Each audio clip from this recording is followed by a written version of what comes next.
it is my pleasure to welcome to the stage the head of the Presidential Administration of the Republic of Uzbekistan, Her Excellency Saida Mirziyoyeva, who will deliver remarks on behalf of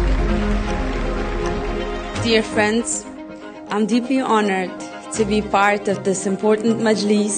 Qadrli do'stlar, ushbu nufuzli majlisning bir qismi bo'lish men uchun ulkan sharafdir. Biz bugun bo'linish, qo'rquv va nizolar haqida ko'p eshitamiz. Ishonch mo'rtlashib ketdi. Gaplashish qiyinlashdi. Bu o'rinda insoniy birodarlik balandparvoz shior yoki mavhum g'oya emas. Aslida bu amaliy tanlov.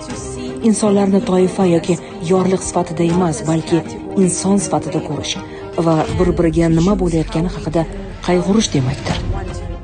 Men ushbu maydonda xotin-qizlar yetakchiligi haqida siyosiy bayonot yoki zamonaviy trenddagi mavzu sifatida emas, balki mutlaqo real narsa sifatida gapirmoqchiman.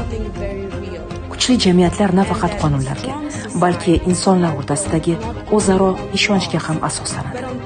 Va ishonch ko'pincha ayollar o'rtasidagi munosabatlar va yetakchilik orqali mustahkamlanadi. Relationships and leadership of women. There is another truth we must state clearly. Yana bir haqiqat borki, uni ochiq aytishimiz kerak. Agar oilada zo'ravonlikka yo'l qo'yilsa, birodarlik haqida gap bo'lishi mumkin emas. Birodarlikka ishonishni da'vo qiladigan davlat buni nafaqat nutqlar orqali, balki ishlaydigan va amalga oshiriladigan qonunlar, samarali va xalqchil sudlar va insonlarni izchil himoya qiladigan muassasalar orqali isbotlashi kerak. Insoniy birodarlik aynan shunday quriladi.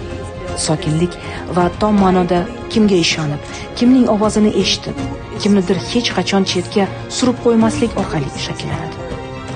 Bu bir yilda bir marta gapiriladigan narsa emas. Bu har kuni amalda namoyon qilinadigan narsa. Va uni mustahkamlashda har birimizning o'rnimiz bor.